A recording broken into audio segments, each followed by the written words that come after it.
ओम चंडिकाय नमः। ओम दुर्गाय नमः। आप सभी का सनातन धर्मसार चैनल पर बहुत बहुत स्वागत है। शारदीय नवरात्र के तीसरे दिन की आप सभी को हार्दिक शुभकामनाएं। आप सभी पर माता रानी की कृपा सदैव बनी रहे। नवरात्रि पर माँ दुर्गा के 9 रूपों की पूजा आराधना एवं श्री सप्तशती का पाठ किया जाता है। आप हमारे चैनल पर भी श्री दुर्गा सप्तशती के सभी पाठों को प्रतिदिन सुन सकते हैं और साथ ही नवरात्रि के पूरे 9 दिन माँ दुर्गा के 9 स्वरूपों की कथाएं, स्तुति, मंत्र एवं पूजा विधि का भी श्रवण कर सकते हैं।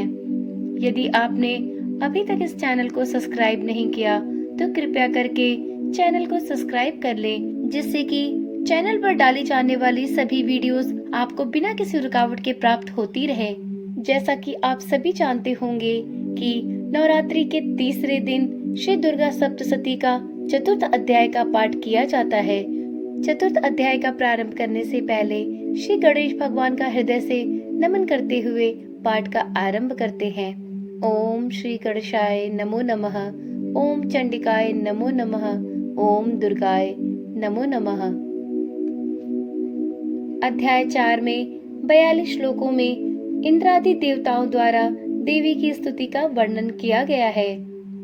महर्षि मेधा बोले, देवी ने जब पराक्रमी दुरात्मा महिषासुर को मार गिराया और असुरों की सेना को मार दिया, तब इंद्रादि समस्त देवता अपने सिर तथा शरीर को झुकाकर भगवती की स्तुति करने लगे। जिस देवी ने अपनी शक्ति से यह जगत व्याप्त किया है और जो संपूर्ण देवताओं तथा महर्षियों की पूजनीय है, उस अंबिका को हम भक्ति पूर्वक नमस्कार करते हैं। वह हम सबका कल्याण करे। जिस अतुल प्रभाव और बल का वर्णन भगवान विष्णु, शंकर और ब्रह्मा जी भी नहीं कर सके, वही चंडिका देवी इस संपूर्ण जगत का पालन करे और अशुभ भय का नाश करे। पुण्यात्माओं के घरों में तुम स्वयं लक्ष्मी रूप हो और पापियों के घरों में तुम अलक्ष्मी रूप हो और सतकुल में उत्पन्न होने वालों के लिए तुम लज्जा रूप होकर उनके घरों में निवास करती हो। हम दुर्गा भगवती को नमस्कार करते हैं।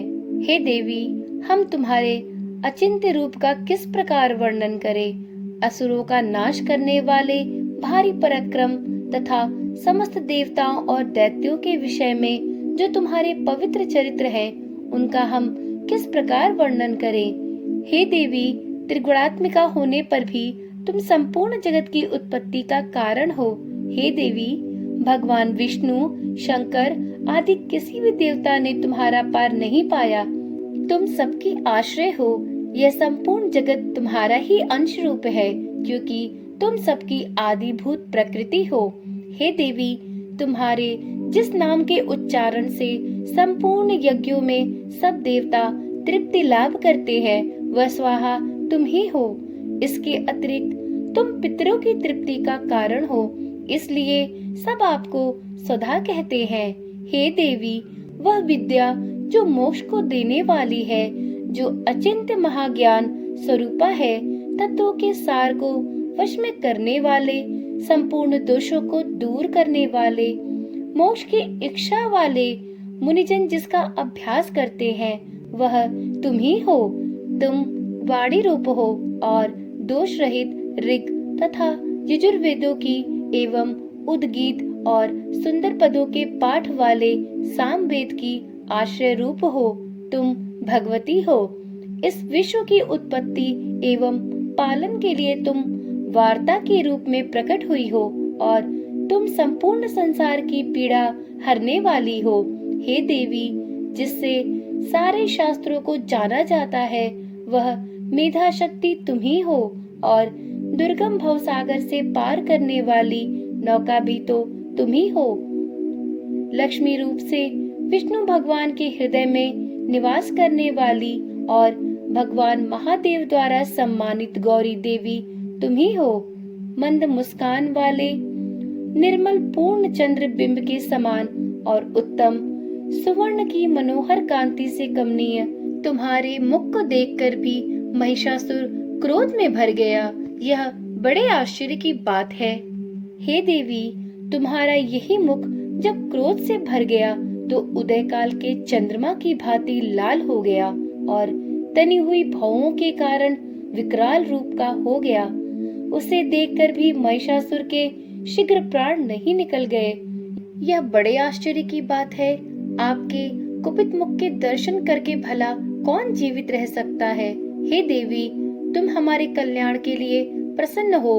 आपके प्रसन्न होने से इस जगत का अभ्युदय होता है और जब आप क्रुद्ध हो जाती हो तो कितने ही कुलों का सर्वनाश हो जाता है।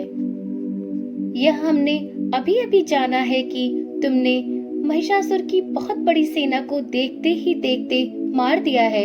हे देवी, सदा अभ्युदय देने वाली तुम जिस पर प्रसन्न हो जाती हो वही देश में सम्मानित होते हैं।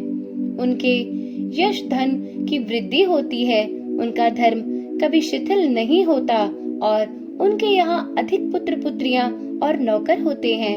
हे देवी, तुम्हारी कृपा से ही धर्मात्मा पुरुष प्रतिदिन श्रद्धा पूर्वक यज्ञ करता है और धर्मानुकूल आचरण करता है और उसके प्रभाव से स्वर्गलोक में जाता है, क्योंकि तुम तीनों लोकों में मनवांछित फल देने वाली हो। हे माँ दुर्गे, तुम स्मरण करने पर संपूर्ण जीवों के भय को नष्ट कर देती हो और स्थिर चित्त वालों के द्वारा चिंतन करने पर उन्हें और अत्यंत मंगल देती हो। हे दारिद्र्य दुख नाशिनी देवी, तुम्हारे सिवा दूसरा कौन है। तुम्हारा चित्त सदा दूसरों के उपकार में लगा रहता है। हे देवी, तुम शत्रुओं को इसलिए मारती हो कि उनके मारने से दूसरों को सुख मिलता है, वह चाहे नरक में जाने के लिए चिरकाल तक पाप करते रहे हो, किंतु तुम्हारे साथ युद्ध करके सीधे स्वर्ग को जाएं, इसलिए तुम उनका वध करती हो। हे देवी, क्या तुम दृष्टिपात मात्र से समस्त असुरों को भस्म नहीं कर सकती? अवश्य ही कर सकती हो, किंतु तुम्हारा शत्रुओं को शस्त्रों के द्वारा मारना इसलिए है कि शस्त्रों के द्वारा मरकर वे स्वर्ग को जाएं। इस तरह से हे देवी, उन शत्रुओं के प्रति भी तुम्हारा विचार उत्तम है। हे देवी, तुम्हारे उग्र खड्ग की चमक से और त्रिशूल की नोक की कांति की किरणों से असुर की आंखें फूट नहीं गईं। उनका कारण यह था कि वे किरणों से शोभायमान तुम्हारे चंद्रमा के समान आनंद प्रदान करने वाले सुंदर मुख को देख रहे थे। हे देवी, तुम्हारा शील बुरे वृतांत को दूर करने वाला है और सबसे अधिक तुम्हारा रूप है, जो न तो कभी चिंतन में आ सकता है और न जिसकी दूसरों से कभी तुलना ही हो सकती है। तुम्हारा बल व पराक्रम शत्रुओं का नाश करने वाला है। इस तरह तुमने शत्रुओं पर भी दया प्रकट की है। हे देवी, तुम्हारे बल की किसके साथ बराबरी की जा सकती है तथा शत्रुओं को भय देने वाला इतना सुंदर रूप भी और किसका है। हृदय में कृपा और युद्ध में निष्ठुरता, यह दोनों बातें तीनों लोकों में केवल तुम्ही में देखने में आई हैं। हे माता, युद्ध भूमि में शत्रुओं को मारकर तुमने उन्हें स्वर्गलोक पहुंचाया है। इस तरह तीनों लोकों की तुमने रक्षा की है तथा उन उन्मत्त असुरों से जो हमें भय था उसको भी तुमने दूर किया है। तुमको हमारा नमस्कार है। हे देवी, तुम शूल तथा खड्ग से हमारी रक्षा करो तथा घंटे की ध्वनि और धनुष की टंकार से भी हमारी रक्षा करो। हे चंडिके, आप अपने शूल को घुमाकर पूर्व, पश्चिम, उत्तर तथा दक्षिण दिशा में हमारी रक्षा करो। तीनों लोकों में जो तुम्हारे सौम्य रूप हैं तथा घोर रूप हैं, उनसे हमारी रक्षा करो तथा इस पृथ्वी की रक्षा करो। हे अंबिके, आपके कर पल्लवों में जो खड्ग, शूल और गदा आदि शस्त्र शोभा पा रहे हैं, उनसे हमारी रक्षा करो। महर्षि बोले कि इस प्रकार जब सब देवताओं ने जगत माता भगवती की स्तुति की और नंदवन के पुष्पों तथा गंध अनुलेपों द्वारा उनका पूजन किया और फिर सबने मिलकर जब सुगंधित व दिव्य धूपों द्वारा उनको सुगंधि निवेदन की, तब देवी ने प्रसन्न होकर कहा, हे देवताओं, तुम सब मुझसे मनवांछित वर मांगो। देवता बोले, हे भगवती, तुमने हमारा सब कुछ कार्य कर दिया। अब हमारे लिए कुछ भी मांगना बाकी नहीं रहा, क्योंकि तुमने हमारे शत्रु महिषासुर को मार डाला है। हे महेश्वरी, तुम इस पर भी यदि हमें कोई वर देना चाहती हो तो बस इतना वर दो कि जब जब हम आपका स्मरण करें तब तब आप हमारी विपत्तियों को हरण करने के लिए हमें दर्शन दिया करो। हे अंबिके, जो कोई भी तुम्हारी स्तुति करे तुम उनको वित्त, समृद्धि और वैभव देने के साथ ही उनके धन और स्त्री आदि संपत्ति को बढ़ाओ और सदा हम पर प्रसन्न रहो।